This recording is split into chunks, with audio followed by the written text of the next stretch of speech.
Good evening my dear student. जैसा कि आप सभी को पता है कि हमारा जो सीरीज 365 दिन का जो प्लान लिए हैं वो हमारा चल रहा है। उसमें आज जो है हमारा छठा लेक्चर होगा, जिसमें कि बहुत ही इंपॉर्टेंट टॉपिक अपरिमेय संख्या को सिद्ध करने का, प्रूव करने का, ये जो आपको 3 नंबर मिलता है, 3 मार्क्स जो है आपको मिलता है। 2 से 3 मार्क्स होता है और ज्यादातर तो 3 ही मार्क्स में दिया गया है ये सवाल, और ये बहुत इंपॉर्टेंट है। और ये हर एक साल रियल नंबर वास्तविक संख्या जो चैप्टर है उसमें सबसे इंपॉर्टेंट ये टॉपिक है और ये हर एक साल आपको देखने के लिए मिलता है। तो चलिए ज्यादा बात नहीं करेंगे, हम लोग आएंगे पॉइंट पर।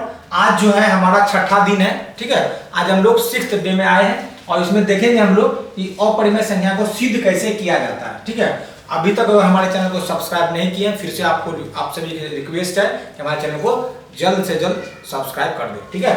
चलिए आते हैं, देखेंगे सिद्ध कीजिए कि √5 एक अपरिमेय संख्या है। तो सबसे पहले अपरिमेय संख्या को सिद्ध करने के लिए हम लोग को 2-3 चीज पता होना चाहिए, ठीक है। सबसे पहले परिमेय संख्या किसे कहते हैं, जो कि मैंने आप सभी को बता दिया है पहले, ठीक है। पहला वीडियो में अपरिमेय संख्या क्या है, किसे कहते हैं, और जो इंपॉर्टेंट था वो भी मैंने बताया है। उसके बाद है पूर्णांक किसे कहते हैं, ठीक है। जो प्लस में भी हो, माइनस में भी हो और जीरो भी लेके आए उसको क्या बोलते हैं, पूर्णांक संख्या बोलते हैं। ये बता चुका मैं। अब एक इंपॉर्टेंट जो बात रह गया है वो है सहअभाज्य संख्या। पहले हम लोग क्या करेंगे कि वो टॉपिक में क्या क्या आने वाला है उसको डिस्कस कर लेते हैं, ठीक है, ताकि हमें आगे जो है कोई दिक्कत नहीं हो। सहअभाज्य संख्या किसे कहते हैं? कोई भी जो परिमेय संख्या होता है ना वो सहअभाज्य संख्या होता है। जैसे कोई भी संख्या को हम लोग P/Q के रूप में लिखते हैं, ठीक है। जैसे 5/3 लिखें, इन दोनों का जो HCF होगा, ठीक है, अंश और हर का जो HCF होगा वो क्या होगा, 1। इसे ही बोलते हैं सहअभाज्य संख्या। सहअभाज्य संख्या कहने का मतलब है वैसी संख्या जिसका HCF जो है 1 है। क्या है, 1। जैसे हम लोग लिखते हैं 10/12 लिखते हैं, इसको अगर कट करेंगे तो 5 टाइम ये 6 टाइम आया क्या, 5/6। तो इन दोनों का जो HCF निकलने वाला है, HCF मतलब क्या होता है, जो कॉमन, जो दोनों में हो। तो सिर्फ 1 ही ऐसा संख्या है जो 5 में भी है और 6 में भी है। तो हमारा जो HCF निकलने वाला है वो क्या हो जाएगा, 1। तो वैसी परिमेय संख्या जिसका HCF क्या निकले, 1 निकले, उसे क्या कहते हैं हम लोग, सहअभाज्य संख्या कहते हैं। आपको इसे नोट करना है। तो 3 पॉइंट जो सबसे इंपॉर्टेंट था, सबसे पहला परिमेय संख्या किसे कहते हैं, पूर्णांक किसे कहते हैं, उसके बाद सहअभाज्य संख्या किसे कहते हैं, ये आपको याद रखना है। चलिए आते हैं पॉइंट पर। आज हम लोग सिद्ध करेंगे कि √5 जो है एक अपरिमेय संख्या। मैं पहले बता देता हूँ, ये जो टॉपिक है थोड़ा सा प्रॉब्लम आपको क्रिएट करेगा, क्योंकि ये टॉपिक नया है और आप अभी तक इस टॉपिक को नहीं पढ़े हैं, ठीक है। तो इसको 2 बार या 3 बार इस वीडियो को जरूर देखेंगे, रिवाइज करेंगे, तब आपके दिमाग में ये सेट होगा, ठीक है।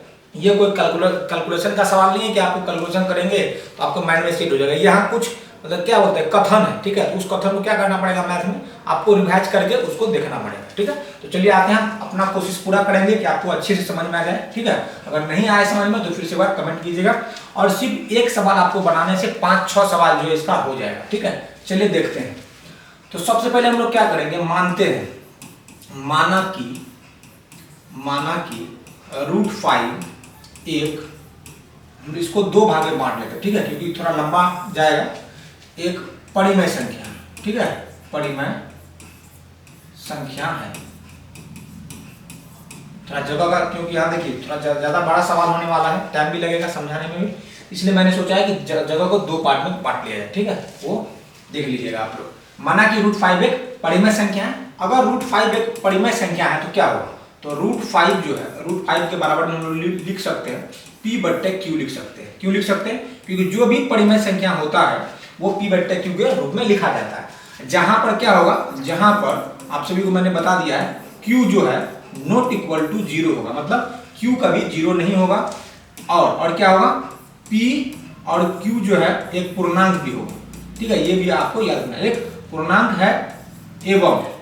एवं क्या करना है, एवं ये भी याद रखना है कि P और Q जो है, P और Q जो है एक सहअभाज्य संख्या भी होगा, सहअभाज्य संख्या होगा, ठीक है। ये बात को आपको अच्छे से याद करना है, ठीक है। क्या याद करना है, इस बात को आपको अच्छे से याद कर लेना है कि जहां Q जो है नॉट इक्वल टू 0 होगा, मैंने पहले ही कहा कि परिमेय संख्या नीचे में कभी भी 0 नहीं होता। उसके बाद P और Q पूर्णांक है एवं P और Q सहअभाज्य संख्या। सहअभाज्य संख्या कहने का मतलब मैंने बताया कि जो अंश और हर होगा, जो ऊपर और नीचे होगा P और Q का वैल्यू, उसका HCF हमेशा क्या निकलेगा, 1 निकलेगा। इसी बात को आपको याद रखना है, ठीक है। तो चलिए क्या करते हैं, इसको अगर नीचे कुछ नहीं तो 1 है, इसको मल्टीप्लाई करेंगे तो ये हो जाएगा p इक्वल टू √5q हो जाएगा। अब हम लोग क्या करते हैं, दोनों तरफ जो है, दोनों तरफ वर्ग करते हैं। वर्ग मतलब क्या होता है, स्क्वायर। दोनों तरफ वर्ग करने पर, वर्ग मतलब क्या होता है, स्क्वायर करने पर। दोनों तरफ अगर हम लोग स्क्वायर करेंगे ये हो जाएगा p² बराबर √5 और q, नहीं हो जाएगा, इसका स्क्वायर करेंगे, ठीक है। इसका स्क्वायर अगर हम लोग करते हैं तो ये हमारा हो जाता है p² बराबर क्या हो जाएगा 5q² हो जाएगा। यहाँ देखिए रूट से स्क्वायर कट जाता है तो q² हो जाएगा, p का स्क्वायर। इसको हम लोग मान लेते हैं समीकरण 1, ठीक है। अच्छा, इसमें एक बात गौर करने वाला है, क्या गौर करने वाला है, एक बात हम लोग देखते हैं इसमें। यहाँ जो लिखा हुआ है p² बराबर लिखा, ये समझाने के लिए थोड़ा सा हम यहाँ साइड में लिए हैं।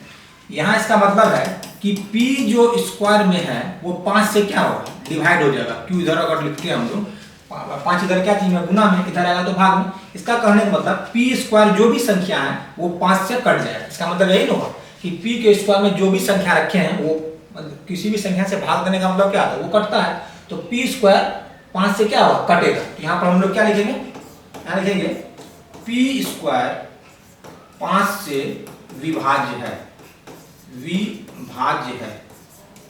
क्या है, 5 से विभाज्य है। अगर p² 5 से विभाज्य है, 5 से कट रहा है, तो इसका मतलब कि p भी जो है क्या होगा, 5 से कटेगा। अगर आप नहीं समझे तो यहाँ बात समझिए, अगर कोई संख्या 3 का स्क्वायर है, अगर वो 3 से कट रहा है, कैसे, 3 गुना 3, इसका मतलब दो टाइम ये कट गया। इसका मतलब अगर सिर्फ 3 लिखते तो वो भी 3 से कटता। कहने का मतलब क्या, अच्छा से समझिए, इसी पॉइंट को आपको समझना है। अगर कोई संख्या का स्क्वायर जो है वो, अगर 3 का स्क्वायर 3 से कट रहा है, तो इसका मतलब कि अगर वो संख्या खुद होगा तो वो भी 3 से कटेगा। अभी जो हम लोग लिखे हैं p² जो है 5 से कटेगा, इसका मतलब इस संख्या का सिर्फ अगर p भी होता तो वो भी 5 से कट जाता है।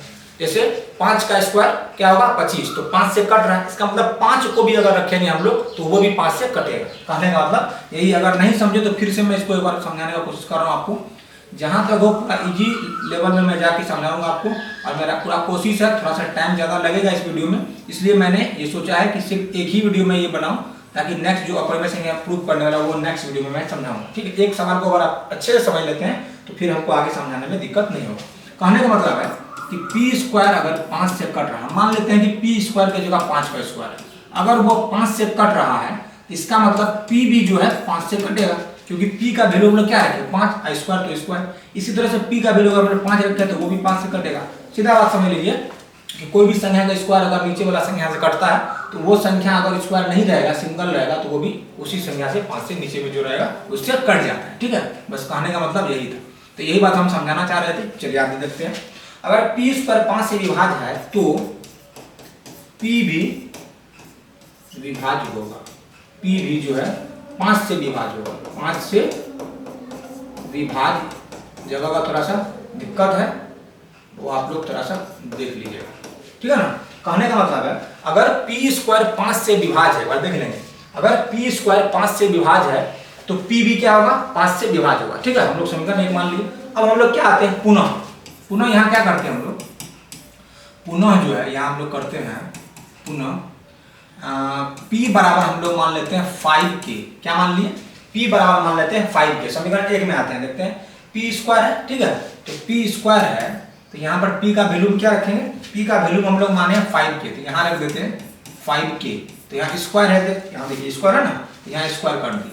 उसके बाद p² बराबर है √5q है, तो p बराबर √5q नहीं है, √5 क्या है, यहाँ पर देखिए p² बराबर है 5q², ठीक है। क्या यहाँ देखते हैं अच्छे से, p बराबर हम लोग मान लिए 5k, तो जहां पर भी p रहेगा वहां क्या डालेंगे, 5k डालेंगे। तो यहाँ पर p की जगह क्या रखे, 5k रखे, स्क्वायर था तो स्क्वायर कर दिए। उसके बाद था 5q², है ना। चलिए इसका करते हैं, 5 का हो जाएगा 25k², यहाँ पर हो जाएगा आपका 5q² हो जाएगा। ये देखिए 5 से कट रहा है, कितना बार है, 5 बार।